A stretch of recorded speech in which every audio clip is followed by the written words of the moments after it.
Hello, Lee. Hey, man, how's it going?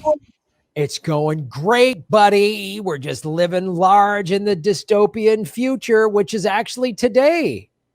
I can tell, but the festive nature of your shirt is making up for it. I was like, you know what this dystopian life needs right now? It needs a festive shirt. Absolutely. It eases everything. You can ease into dystopia like it's a warm bath, if you have a festive shirt on. Sorry if I both seem out of sorts and if there's a bit of an echo or something, but I have just moved into a new place. There's boxes everywhere. It's chaos. So doing the best I can. Well, congratulations on the move, or I don't know, maybe the government forced you to move. I don't know what the circumstances of this are, Ali, but thoughts and prayers. I moved a full 3 blocks, so I'm pretty excited. Moving on up in the world. So how did you do? Did you just I hope the other place is just downhill and you can just kind of slide the boxes down the street. Is that?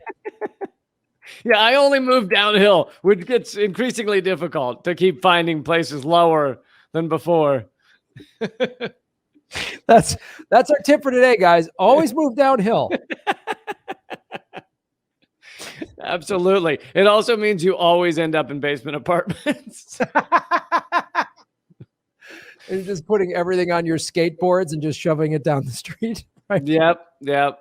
I don't skateboard, but I own 35 skateboards just for the moves. Just for these yearly downhill moves that you do. Every year you move downhill.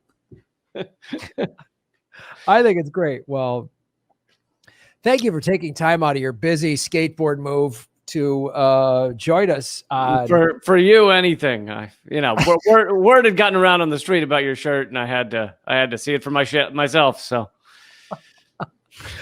have you seen Graham's new fun dystopian shirt? I want to start. Maybe I start like a Jimmy Buffett style following of dystopian heads or whatever. Like his group is called Parrot Heads, and I'll just be like wasting away again in the deep state or whatever. Right? Absolutely. I'm down. I think there should be lawn chairs involved. There should totally be lawn chairs. Apparently at the beginning of the Civil War, in some of the earlier battles, the wealthier people would literally set up lawn chairs at a distance to go watch the battles. And I think we should do that for the devolution into Armageddon, That's not psychotic at all, to go watch a war like it's a sporting event. Just hear people get shot and killed and be like, oh. I mean, now we do it on television, right? The beginning of the Iraq War, they showed the bombs dropping. The latest Syria bombing, they show remember Brian Williams, the beauty of their weapons? Yeah. I'm guided by the beauty of our weaponry. Oh, Brian, you lawn chair watching psychopath. This is exciting times. I think we need lawn chairs and fancy shirts for the collapse of the American empire. Yes, we do. Yes, we do. I would suggest getting a good, safe distance away from this collapse. Well, basement apartments will deal with the bombs better, I feel like. Yeah. And an arsenal of skateboards will help. No doubt. Ladies and gentlemen, you're listening to Government Secrets with Lee Cap and Graham Elwood, episode 33. Pew, pew, pew, pew, pew, pew. Armageddon lawn chair episode. So I found a fun CIA operation. I did good old-fashioned Operation Roulette. All right. I love all your operations, but one of these weeks we're going to hold you to a no CIA episode. It's going to be a CIA-free episode. It's just so fun because literally you type in CIA operation, and I went through I'm only on C. So and have you ever gotten one that's like CIA Operation Snow Cone, where they gave out snow cones to everybody? I did. There is one like that. It's like, there was some holiday drive, and I was like, oh, this is their holiday party, or they did Toys for Tots or something like that. You got to dig deep because there's got to be something awful in there. Like every teddy bear had a receiver to blow up to thing with the guy or whatever. Every teddy bear was infected with smallpox. You know it. There's not a happy ending to any CIA operation. I don't want to hear it. So we can get into that. We can get into my CIA Operation Roulette, or we could do yours first. I know you have kind of you told me the title of this one, and I was like going to research it, but then I was like, no, I just want Lee to tell me. I like it. I like watching your eyes get wider as we go through these. It's so exciting. You've come up with some fantastic ones. I mean, I remember early on, it was the guy who made the two trains smash into each other. That was just yeah. Like that was a bit of a tangent because that was less of a government secret and more just like a idiot secret, but but still just great. It was everything that makes America amazing, just like money and blowing shit up and it's just well, I went first last week, so why don't you take it away? But I will let people know that my story will be the Battle of Blair Mountain, and we'll get into that in a few minutes. I was like, oh, Battle of Blair Mountain. Different than the Blair Witch Project, but not much. Yeah, I was like, is this Escape from Witch Mountain and the Blair Witch Project like a mashup? Is that what it is? Is that what I'm hoping it is? It's some sort of like Freaky Friday witch thing. Like, I can't wait to see what this is. Like, the government hired a coven of witches to take over a mountain or something. I can't wait. I'm so excited. But in the meantime, let us share the screen and talk about, I almost did Operation Ajax, which we've talked about that a little bit. I don't think we've ever done a full episode. Operation Ajax was the CIA plan to overtake Mossadegh in 1953. Okay. We've touched on it, we've mentioned it, but we've never done like a full segment on it. Okay. But we'll get to that. So forgive me if I skipped over an A and went into a C. But I want to talk about Government Secrets first segment. Pew, pew, pew, pew. Operation Chaos. Yes. I thought it was a joke. I thought it was a video game. It should also be a video game, but yeah, it should also be. This is also the name of a Rush Limbaugh 2008 political strategy, but here it is. The Operation Chaos, or Operation MH Chaos, was a CIA domestic espionage project targeting the American people from 1967 to 1974. So whenever you hear well, the CIA is not allowed to you operate on American soil, just start laughing. Just laugh. I know. I wonder if you were to go through the CIA's entire history, I wonder how much would be done against people from other countries and how much versus how much done against U.S. citizens. I feel like it's like 50-50. I would even go 60-40 against U.S. That's where I would bet. If I was a wagering man, I would do that. Because the taking out the American president Kennedy probably adds a few percentage points. I feel like. I think they pick up a few. When you kill an American president in broad daylight, I think that's I think that counts. I'm sorry, I didn't mean to mention that. I don't want YouTube to. Oh yeah, never mind YouTube. We love you. Sorry, they're gonna come and just reclaim this fun shirt I'm wearing. We love you, and Kennedy was killed by Marxism. Just the concept, the political ideology of Marxism came down from the book depository and hit him. Absolutely. It was his drink was spiked with Marxism. It actually was a Marxism laced bullet that Lee Harvey Oswald shot, and that's why Marxism can make a bullet defy physics. Oh yeah, absolutely. So we know this because the CIA said it. Because it's got the power of sharing in it. Any bullet, coated it with the power of sharing is deadly. Double. I grant this bullet the power of sharing, and then he put it in, and that's how the Marxist bullet went. Yeah. So yes, YouTube, don't demonetize us again. Whatever, go fuck yourself, YouTube. I'm making fucking crypto. I'm making it rain on Rockfin fuckos. I don't care.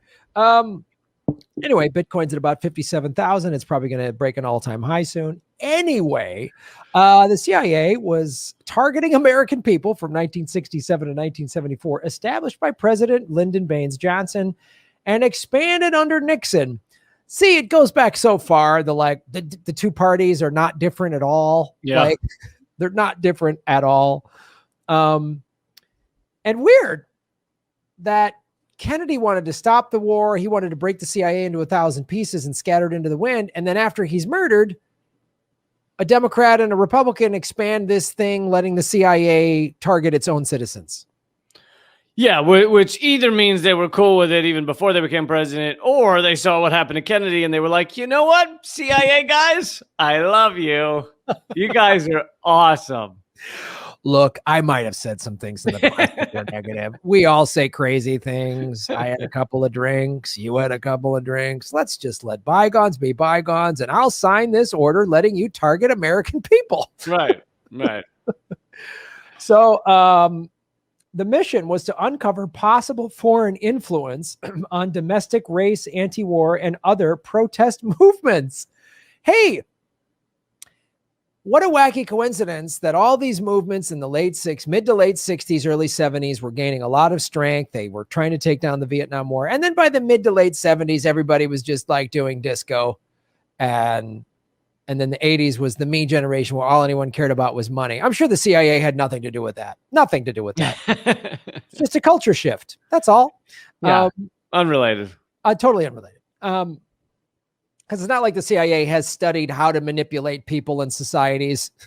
That's not like they've been doing that at all.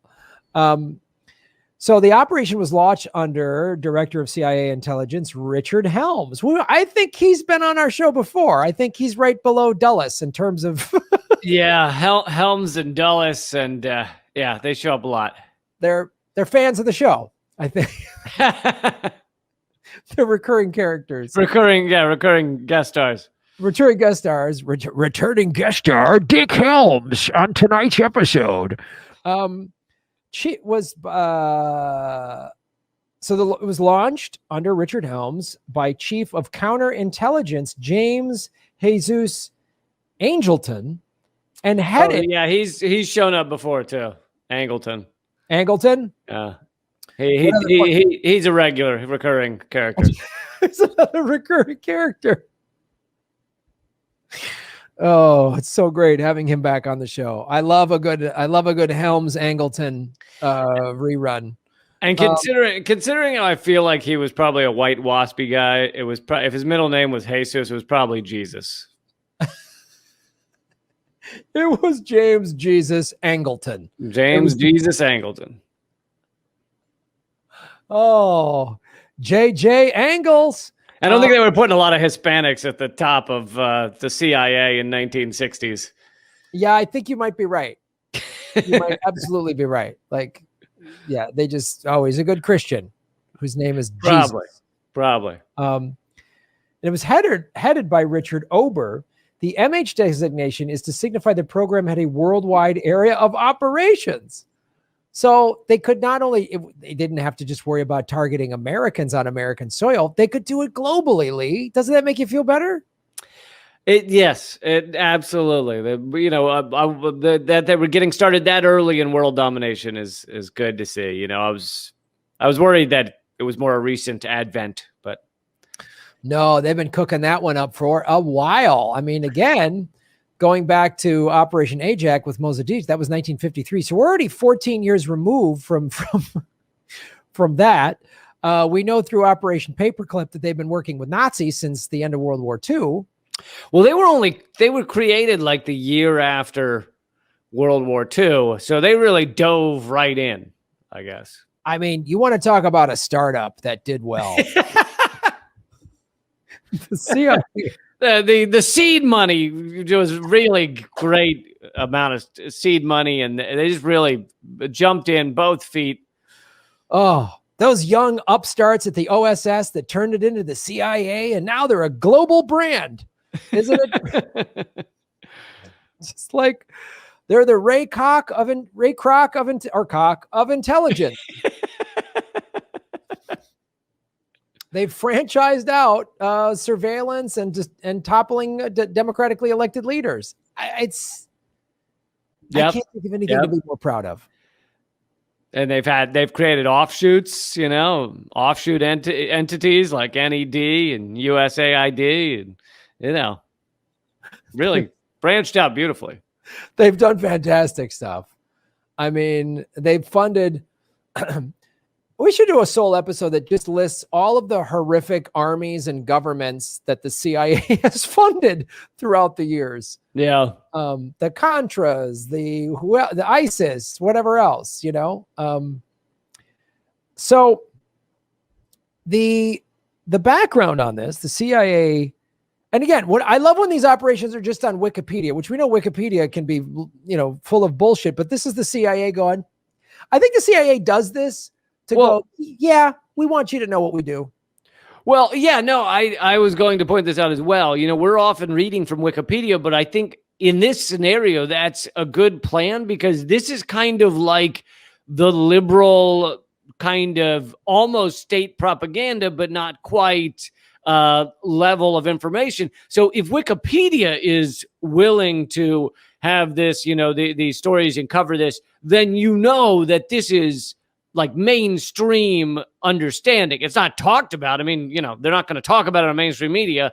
They want to forget about this. But that if it's on Wikipedia, then it is like it's been reported by the New York Times at some point, a dozen or 20 or 30 years ago at some point, with buried under, column A12 or whatever.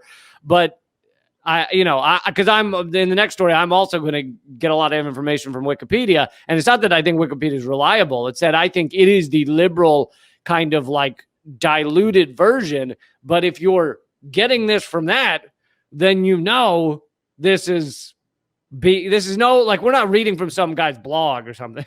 Right. Yeah. That this is the official statement that they've put out. Right. So it's like, I read your official statement on Wikipedia and I know it's awful. So it says two things to me. One, there's probably more awful shit in there that isn't uncovered on Wikipedia, obviously, because like you say, it's just neoliberal nonsense. But also, and sometimes we get into that stuff that's would never be on Wikipedia, like the stuff from William Pepper, the lawyer William Pepper, who revealed what happened to Martin Luther King, how he was killed. And so we definitely would get deeper at times, but for certain like surface level stuff, talking about an operation or things like that, we're giving the accepted kind of liberal worldview, but these things have been buried, which is why we call it government secrets. These things have been ignored or forgotten, or they don't want to talk about them. Yeah, it's like it's that kind of like Freedom of Information Act kind of stuff where they'll just dump 30,000 documents and go, well, see, we're being transparent. Like, right. Hey, it's on Wikipedia, but no one's going to cover this. They're not going to do a deep dive. Rachel Maddow's not going to do a 3 weeks talking about this. No one's going to go, this is awful. They started this in the 60s, so they're still doing it today. No one's going to say that. You and I are. That's what this show's all about. But I wonder, too, how much of this, putting this on Wikipedia, is part of the CIA going, yeah, you sure you want to fuck with us? Like, this is just sort of like mob guys, like, wow, yeah, your buddy fell down a flight of stairs and landed on a shotgun. Like it just feels like there's just an air of threat to it. Well, I think what you could be touching on is what some people think is a ongoing strategy by the CIA, which is the phrase limited hangout. And it was coined accidentally by like Nixon or something in some of those tapes that were revealed. And it comes from the expression "let it all hang out." And so they were discussing, well, what we'll do is we'll not let it all hang out. We'll have a limited hangout. will reveal enough of the information that people think they've learned the truth, but we're not going to give them the deeper, darker truth. For example, we're not going to tell them that we arranged Kennedy's murder, or that we were, willing and connected to MLK's murder. So there are many people out there that you would say basically that Wikipedia is a limited hangout. It is a revelation by the CIA and the deep state of some of their operations, some of what they've been involved in, but it's not going to have what's happening today. It's not going to have all of the top secret shit they're working on right now. It's going to have the stuff from 20 years ago, because they are no longer as worried about people finding out about what happened 20 years ago as they are about what they're involved in right now.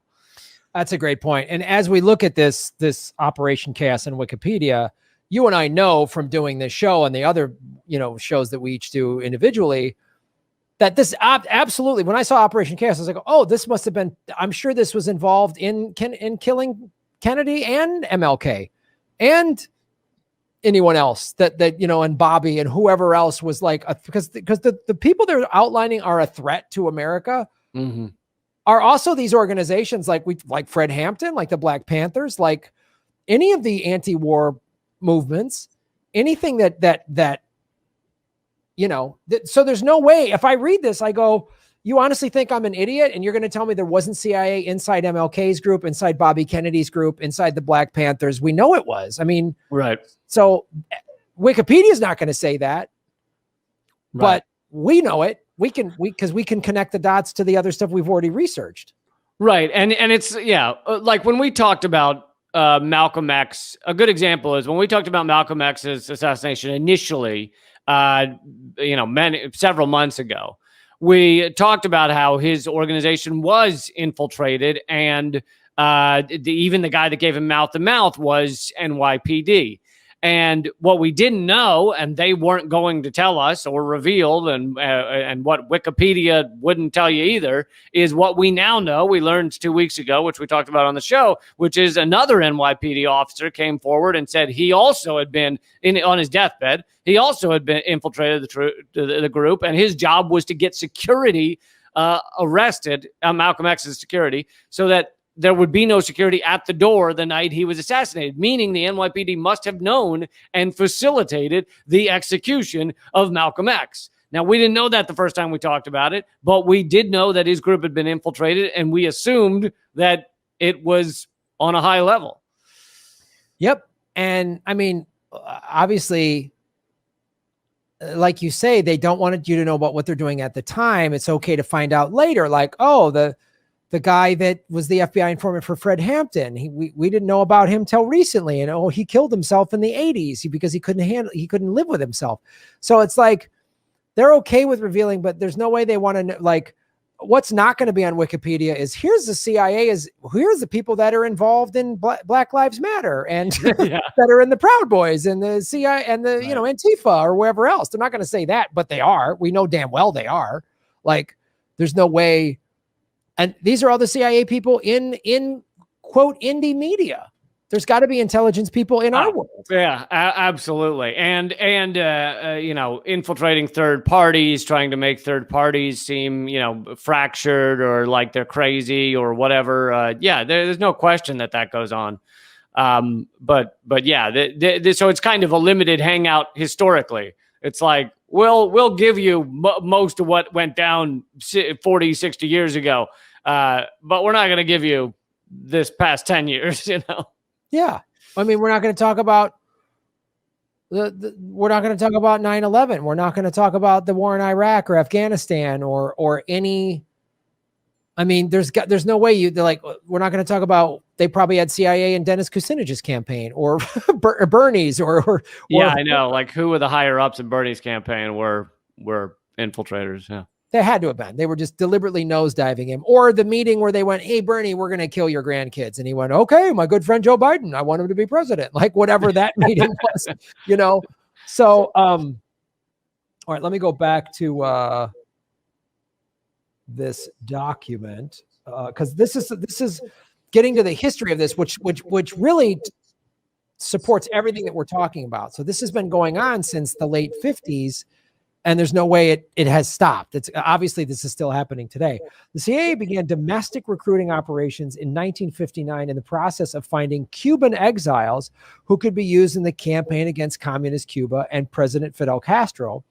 As these operations expanded, the CIA formed a domestic operations division in 1964. Oh, right after they killed Kennedy. In 1965, LBJ requested that the CIA begin its own investigation into domestic dissent, independent of the FBI's ongoing COINTELPRO. So, which I know we've discussed a little bit on the show. I don't know that we've done a full segment. Yeah.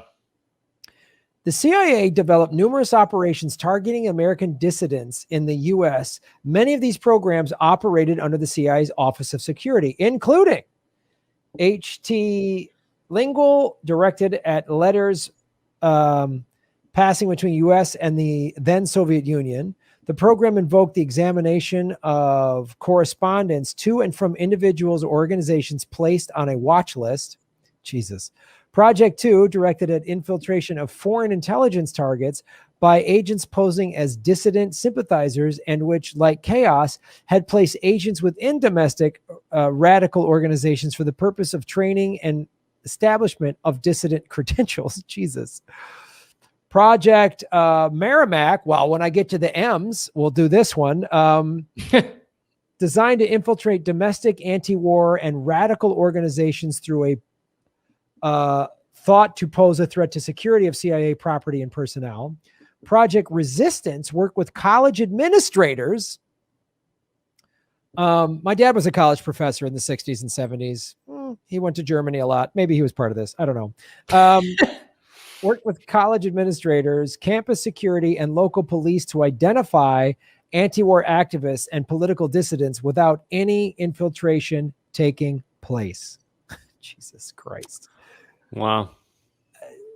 So these are, I mean, so it's like Operation Chaos is this like umbrella, and underneath it, and this is independent of all the evil shit the FBI was doing and that Hoover was doing. Yeah. So we've got H.T. Lingual, Project 2, Project Merrimack, Project Resistance. Those four projects all underneath Operation Chaos. Yeah, and you would see some of the infiltrators or infiltration would be revealed when some of these things would go to court. So, for example, I know we talked about the 1968 Democratic Convention where the Chicago 7 or 8, if you count Bobby Seale, went on trial. And during that trial, which was a complete clown car, I think we dug into it, or maybe I don't know if we dug into the recent movie on Netflix about the Chicago 7, but during that trial, all of these people were witnesses because it turned out they were infiltrators in the group. There was a woman who Jerry Rubin had gone on dates on or something. She was an infiltrator for the FBI or for the police or something. There was a photographer that was considered a good friend of theirs that was with them like all the time. That was an infiltrator. So when this shit would go to trial, that's when all of the like fucking infiltrators would come out of the woodwork and be witnesses for the state. And you're kind of like, wow, I guess we were surrounded by fucking cops this whole time. This whole time. I mean, literally this whole time. And there's not one single protest that anybody went to this past summer where there wasn't private intelligence there and FBI dressed up as protesters. There's not one. There's not one single one that anyone went to where there weren't those people in there probably screaming the loudest, wearing the biggest signs, whatever. And there's different, as we're referencing, there's different kind of levels of this going on. So there's the to me, rather obvious plainclothes police. I remember at Occupy, there'd be guys like you could tell the people that were there because they cared about the cause. And then there'd be like a few guys who were like ripped with like t-shirts that looked like they were about to bust off them and like crew cuts. And they're like, man, I'm just here for the environment. And I'm like, I don't think you are. I think it's something else.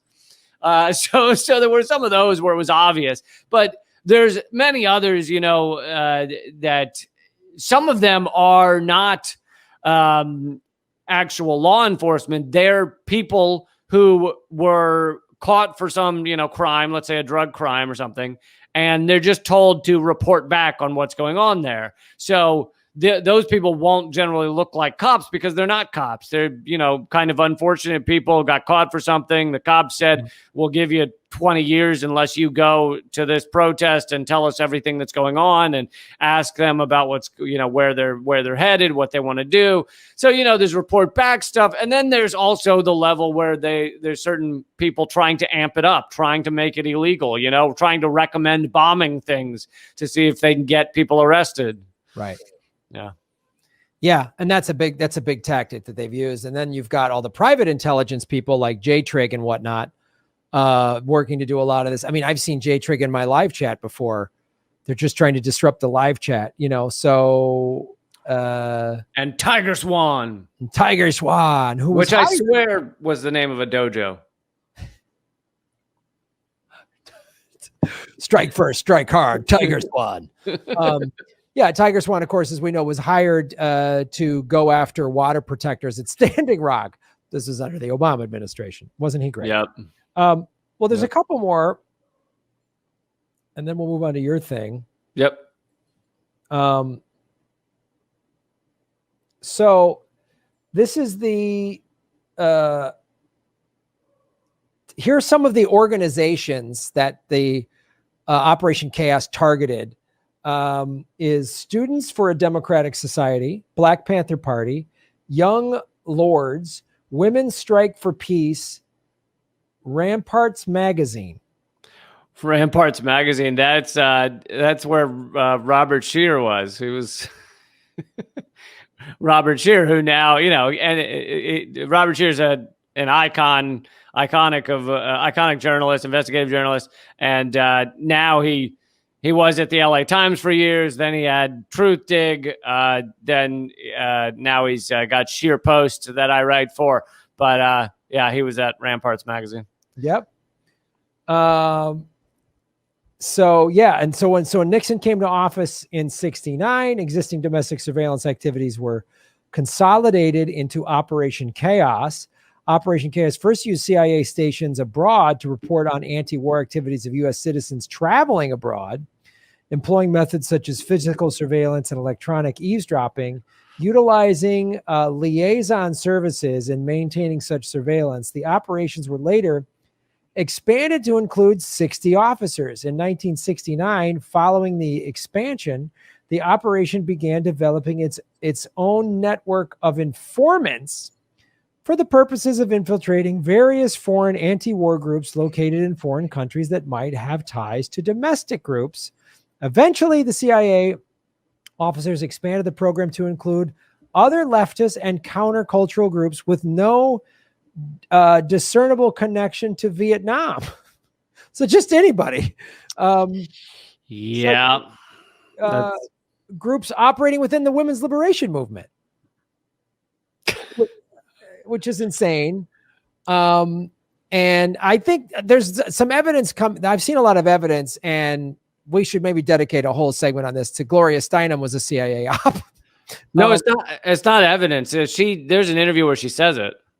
Really? It's not a theory. She's in it. You can look it up on YouTube and just look up Steinem CIA. She was asked about being in the CIA, and she says, yeah, I was in the CIA, or I was working with the CIA. And I found, I'd heard all these awful things about the CIA, but I found that they were just hardworking men and women who cared about America, or something like that. But so it's not, Steinem it's not a theory about her being in the CIA. She has said it in interviews. Oh, fantastic. Well, that's an upcoming government secret for sure. The domestic spying of Operation Chaos also targeted the Israeli embassy and domestic Jewish groups such as B'nai B'rith in order to gather intelligence on the embassy. B'nai B'rith. B'nai B'rith, sorry. The CIA. God, Graham, you're so not Jewy. L'chaim. The CIA purchased, this is good tax dollar usage, purchased a garbage collection company to collect documents that were to be destroyed.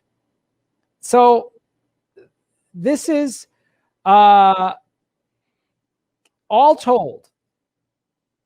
And this is, again, according to WikiLeaks. So we can, or Wikipedia, sorry. We can only assume that this is the polished, nice version. Operation Chaos contained files on 7,200 Americans, so just add a zero, and a computer index totaling 300,000 civilians and approximately 1,000 groups. Jesus Christ. So makes you feel proud again, right?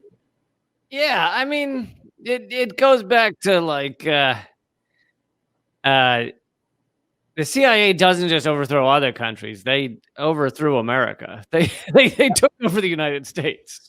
No, they've completely. That's a great way to put it. They've completely overthrown this country because we don't have a representative democracy.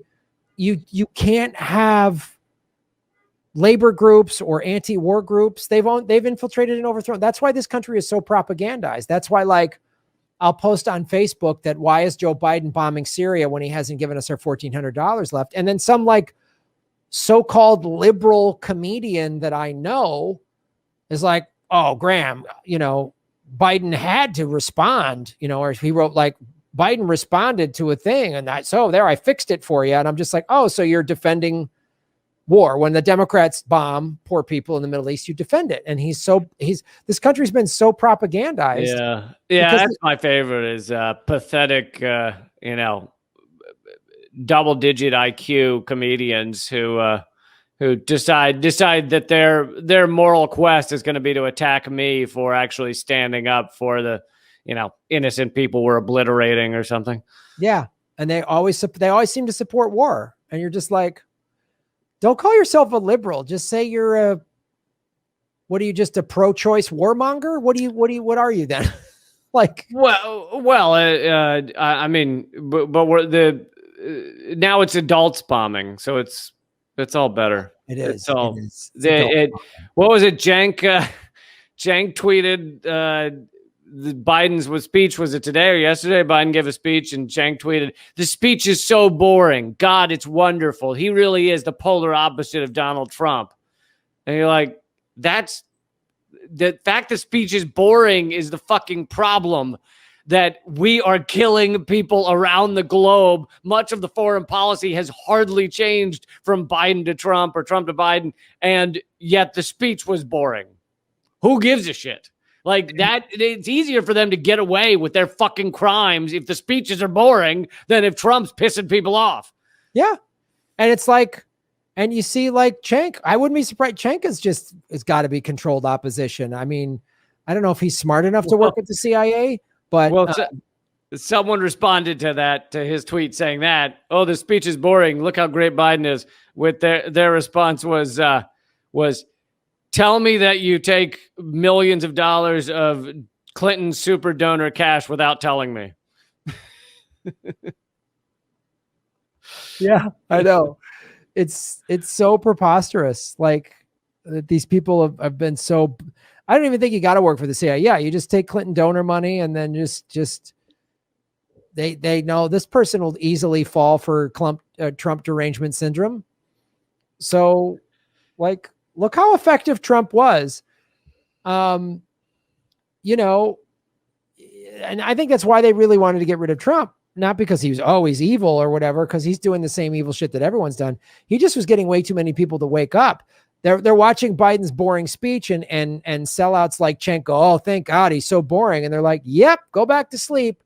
Old man Biden's talking. Who cares if he's bombing people and not giving you your money? And, oh, this stimulus plan is going to help working people. Well, you guys just got rid of $15 an hour minimum wage. So not really.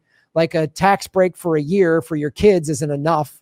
It's yeah, Trump. I mean, yeah, the ruling elite largely hated Donald Trump because he was a terrible CEO of America Inc. He said the quiet part loud. He made, like you said, he woke everybody up accidentally because he's too megalomaniacal, too corrupt, too narcissistic, and too dumb to realize that he could get away with the American empire and get away with far more crime if nobody's talking about what the president's saying.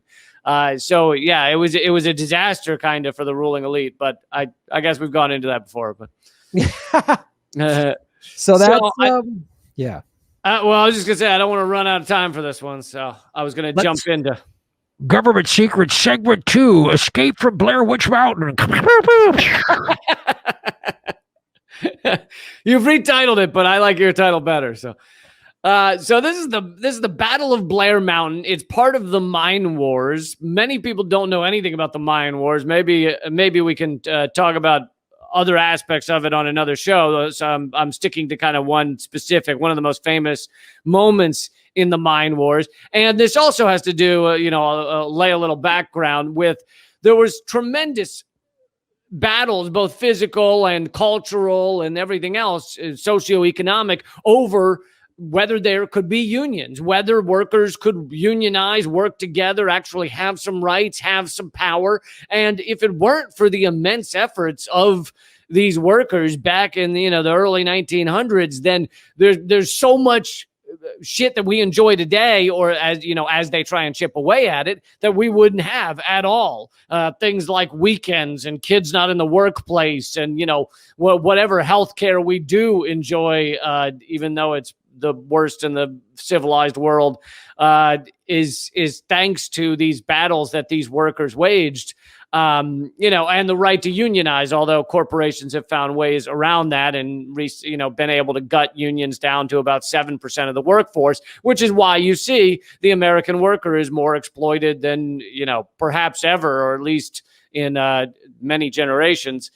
But so this year is the 100th anniversary. We got another anniversary, the 100th anniversary of the Battle of Blair Mountain.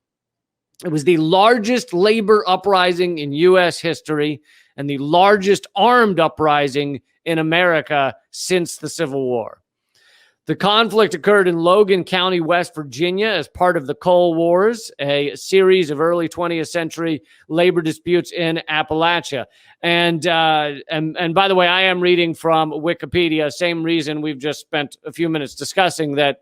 I think that if you're getting this from the kind of standard empire newspaper, Wikipedia, then you know this is no secret. It's just secretive because they don't talk about it anymore. They don't teach it in history class. They don't want kids learning about it.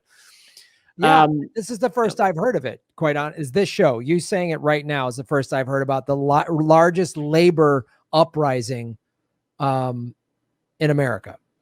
Yeah. And it should be, I never learned about it in school either, and it should be mandatory. This should be our history lessons in, sixth grade or whatever. But so in May 1920, over 3,000 Mingo County miners joined the union. And back then, many corporations and companies would just fire everyone for joining a union.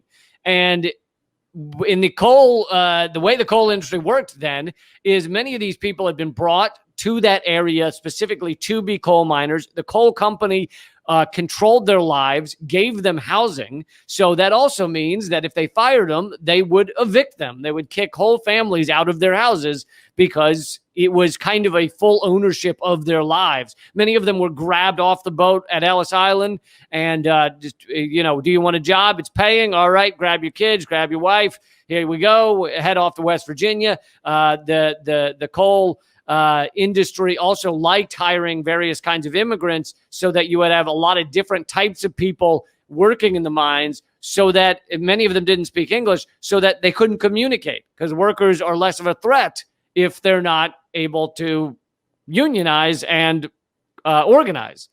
So in 1920, 3,000 joined the union. They were fired, which means they were also evicted. The coal companies then hired agents of the Baldwin Felts Detective Agency. So one of these private detective agencies that would basically private cops that would do this kind of shit. So they were hired to evict the families of their former employees. On May 19th, 1920, a dozen Baldwin Felts detectives, including Lee Felts, who founded it, arrived in Matewan. That afternoon, Albert and Lee, along with 11 other men, set out to Stone Mountain Coal Company property. The first family they evicted was a woman and her children because the woman's husband wasn't there. So they're evicting women and children from their homes because their husband joined a union. They forced them out at gunpoint and then threw their belongings into the road under a steady rain. The miners who saw it were furious, and the word spread around town. A little later, I don't know if it was a day or two, a gunfight broke out, killing several people, including Albert and Lee Felts, the founders of the Baldwin Felts Detective Agency. This gunfight became known as the Matewan Massacre, and its symbolic significance was enormous for the miners. The seemingly invincible detective agency had been beaten. Chief Sid Hatfield, who was in the firefight, became an immediate legend and hero to the miners.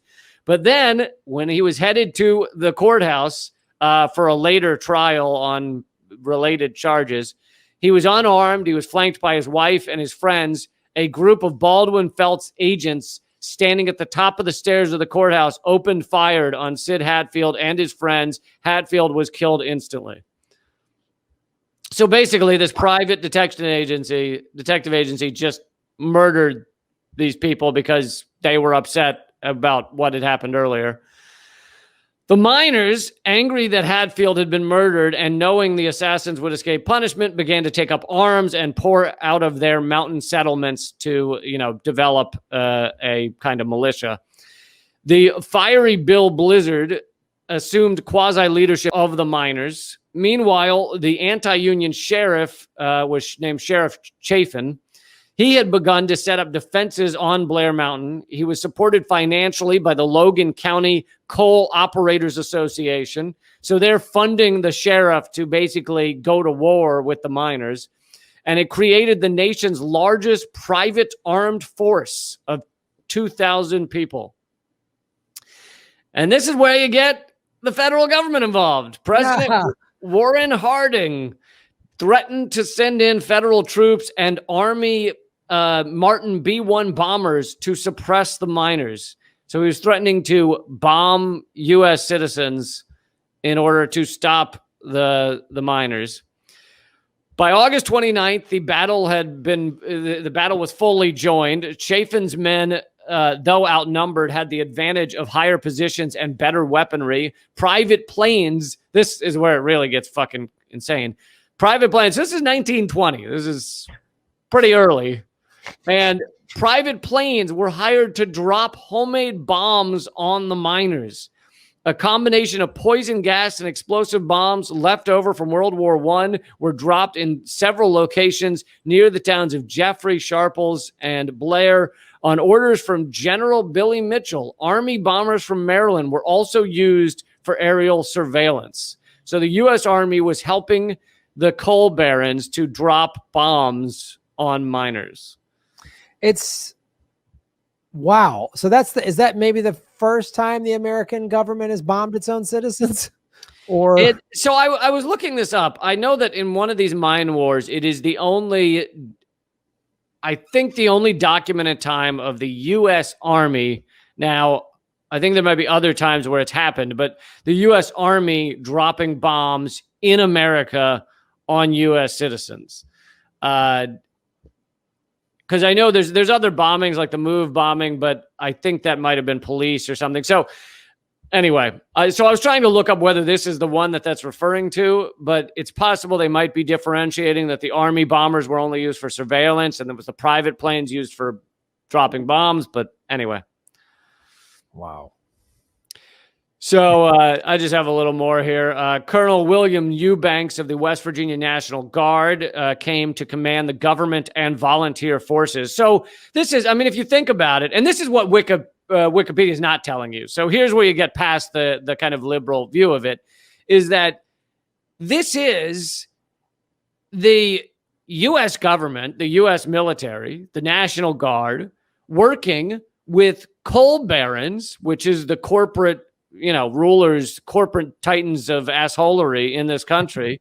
So this is corporations aligned with the U.S. military, like doing the bidding, the U.S. military doing the bidding of corporate America. I mean, it is, and it really shows that corporations own the government in that sense. I mean, if they are able to use the U.S. military to attack U.S. citizens, then it is a corporate government. It is coal barons owning the military of the U.S. government.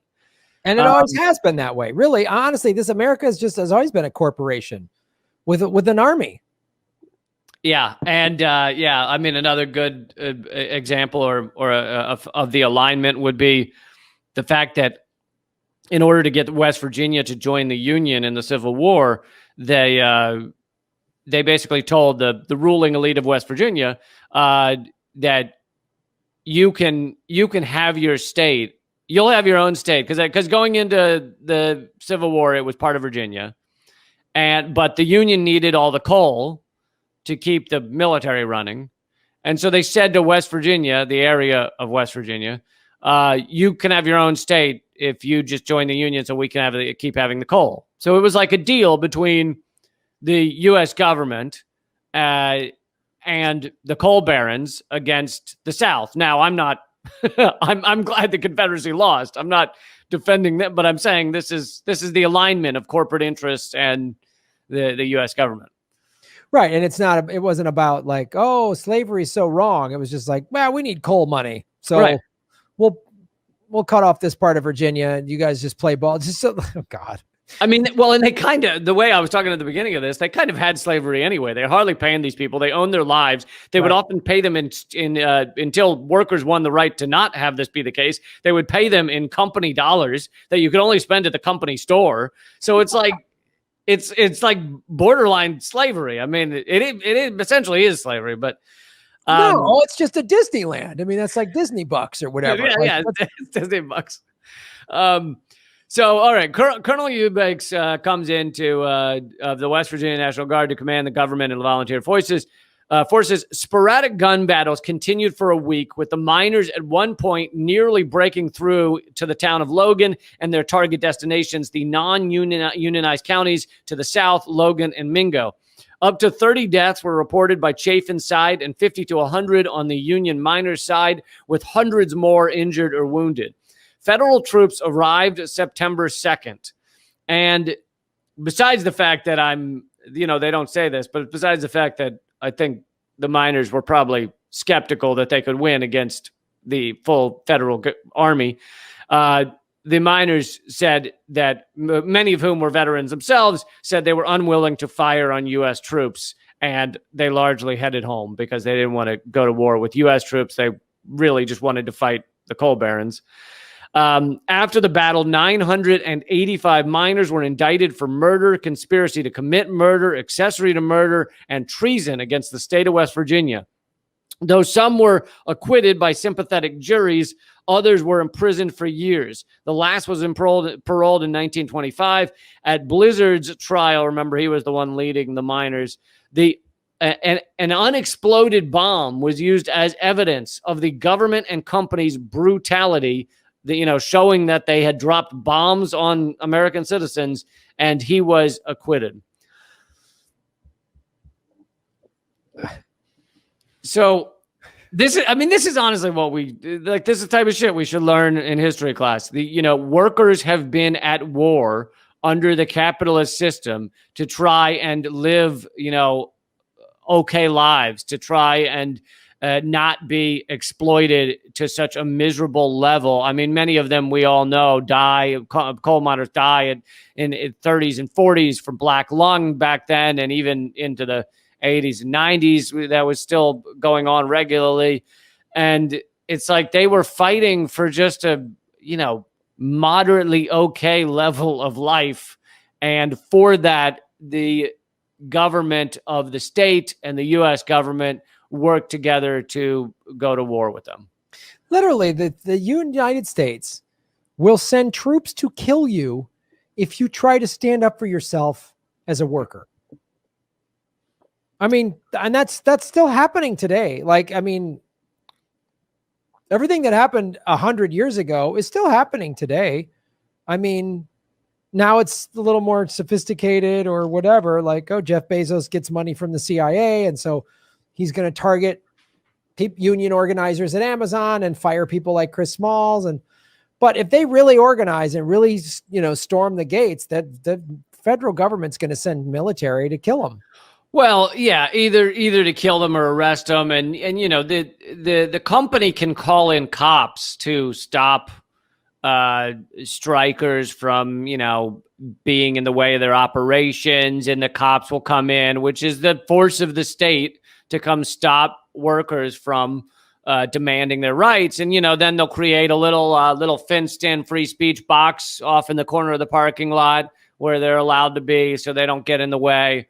You're nothing like being inside a tiny little cage that's called the free speech zone, to show you how many rights you have, how free you are to stand up and demand your rights. But yeah, you're right. I mean, in general, corporations have gotten more sophisticated about all this shit. They wouldn't generally shoot people anymore because they know that type of shit goes viral and it hurts their brand. They were less worried about shit going viral back then because, if there was one photo of the shit that went down that whole month, you'd be surprised.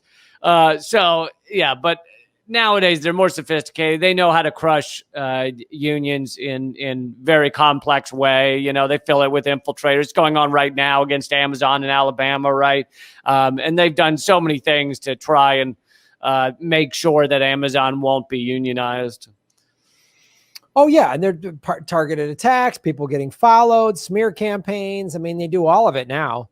Because again, it's like you say, sending, their private cops to go shoot people, that's not good for their brand. And if people really focus their pressure, then they'll have to change. Like when FedEx got all the pressure during the George Floyd protest to force the Washington Redskins to change their name to the Washington Football Team, because they said, we're going to pull our $500 million licensing deal. Which to me, that's where I wish the American people would get more sophisticated in terms of how they mobilize and target the ruling elites, because if you hurt the ruling elites bottom dollar, then they'll buckle, man. And they know how to infiltrate, divide, distract, and keep people afraid in these traditional senses, as we talked about in the last segment, Operation Chaos. And we talked about there's private intelligence, and the FBI have infiltrated. I'm sure they've infiltrated these union movements against Amazon and everywhere else, these labor movements today. Oh yeah, absolutely. Many of these unions are infiltrated. That doesn't mean, I'm not saying people should stop being in unions. I'm just saying it's something to be aware of.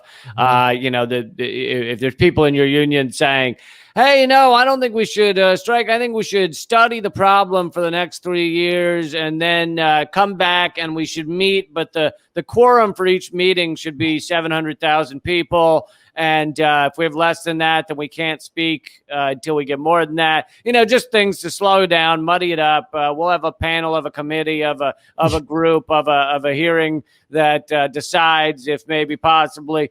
And, it's a lot of that. That's what a lot of the infiltrators do, is just that shit, slow everything down, muddy it up, piss people off, create fractured disagreements and things like that. But, you're talking about the bottom dollar, and that's like, Amazon fears greatly a unionized workforce. And the idea that if they were to get unionized in this one plant in, Alabama, that it could spread to other plants. And before you know it, Amazon has to actually treat their workers right. And so they're terrified of that. What they're not really worried of is the kind of liberal garbage of, we don't like that Amazon hasn't tweeted out an image that says Black Lives Matter, so we're demanding you sign a petition, and if we get 100,000 people, we're going to send that petition to Amazon, and that's going to hurt their feelings. That's what they're not afraid of. Yeah, no, they're not afraid of a petition saying they should tweet more Black Lives Matter stuff. They're not afraid of that at all. They don't care. They might have even put that petition out there just to distract people. I mean, like, I wouldn't be surprised if they did that, because, yeah, like you say, I agree. People should, peacefully protest and all that stuff. But I think we need to get more sophisticated. I mean, I think we should just be, and we don't need to coordinate it or put it in a map or a meeting or an email because they'll find that. But just everyone listening, join the NSA, join the CIA, join Amazon, join Fox News, join MSNBC, and start fucking it up from within. That's what they do to us. You know what I'm saying? Like, sign up, join the CIA, and just start fucking it up from within. And you don't answer to anybody. There's no emails they can track. Just start fucking it up, And just like at the CIA, just take all the toilet paper off the rolls in the men's room and just hide it. Yeah. Just always, oh shit, the Wi-Fi keeps going down. You know what I mean? Just how does that happen? Oh man, somebody damn it, the coffee maker's broken. Like just shit like that, just to make everyone's life a fucking raving pain in the ass at CIA headquarters on a daily basis. Just drive them fucking insane. And I used to have a whole bit about fucking up, fuck up society just in tiny little ways, just doing small shit to just fight back and to show him it was boss. And I don't remember the whole list, but it was things like, when you're at work, slip a photo of your balls into the PowerPoint presentation. They're not going to know whose balls they were. Yes, that's what you should do at Langley. That's what you should do.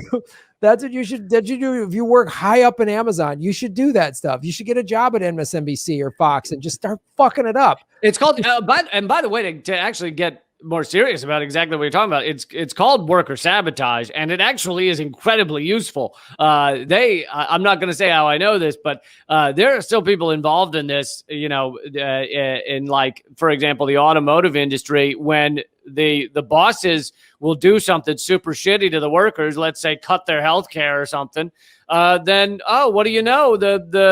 A bolt gets dropped into the conveyor belt line, and who knows how it got there, but all of a sudden the cars smoke is coming out of the machines that fastens the rivets to the girders and other words I don't understand, and before you know it, they've got to stop making cars for 6 hours because how did that happen? Who knows? Weird. And the minute you gave our healthcare back, the thing got fixed. Yeah, exactly.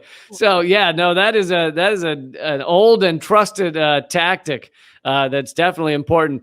Before we wrap up here, I just wanted to give a shout out to the West Virginia Mine Wars Museum, which does exist. There's a whole museum to remind people of these workers fighting for not just their rights, but all American worker rights.